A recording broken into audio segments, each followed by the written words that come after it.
అందరికీ నమస్కారం.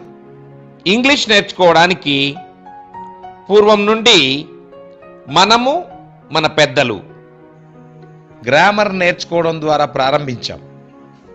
ఈ విధానంలో 1000 2 మాత్రమే సక్సెస్ అయ్యారు. మిగిలిన వాళ్ళందరం భయంతోనే మిగిలిపోయాం. ఎవరినైనా అడగండి, మాట్లాడుతుంటే వస్తుంది అంటారు. అది తప్పైనా ఒప్పైనా మాట్లాడండి అంటారు. మనం మాట్లాడేది తప్పో ఒప్పో తెలియకుండానే మాట్లాడడం ఎలా అన్న సందేహం నన్నెప్పుడు వెన్నాడేది. తెలియని విషయం మాట్లాడడానికి సాధారణంగా మనసు జంకుతుంది. ఏది పడితే అది మాట్లాడలేని వాళ్ళ పరిస్థితి అయితే మరింత దారుణం. నేను ఒక జూనియర్ కాలేజీలో ఫిజిక్స్ లెక్చరర్గా పనిచేసేవాడిని. ఫిజిక్స్ సబ్జెక్ట్ ఇంగ్లీష్ మీడియంలో ధారాళంగా చెప్పేవాడిని. బయటకు వస్తే మామూలుగా ఇంగ్లీష్ మాట్లాడడానికి ముఖం చాటేసేవాడిని.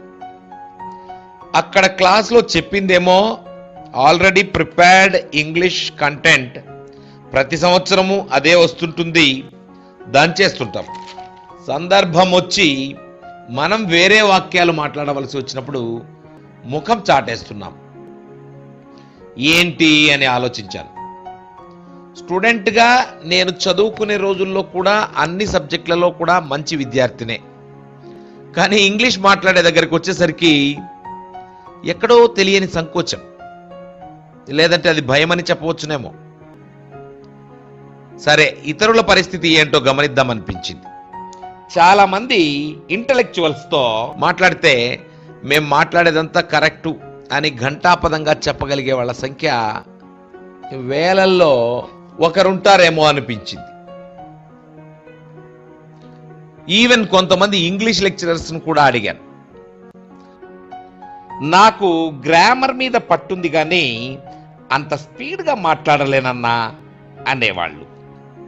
చివరికి నేను ఒక క్లోజ్ ఫ్రెండ్, ఆయన ఐఐటి ఎంటెక్ చేశాడు, ఆయన శ్రీమతి ఎంటెక్ చదివారు.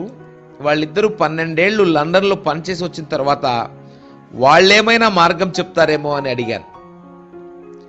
కానీ వాళ్ళు ఒకే మాట అన్నారు, అలవాటు కొద్దీ మాట్లాడుతున్నామంతే, అది తప్పా ఒప్పా అని మీరు గట్టిగా నిలదీస్తే మా దగ్గర కూడా సమాధానం లేదన్నారు.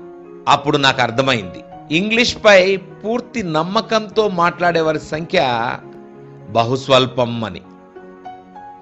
ఓ జిల్లా స్థాయి అధికారి, ఓ డాక్టర్, ఓ ఇంజనీర్, ఓ టీచర్, ఇలా సంఘంలోని మేధావులే సంకోచిస్తున్నారంటే ఇది వ్యక్తుల పొరపాటు కాదు అనిపించింది.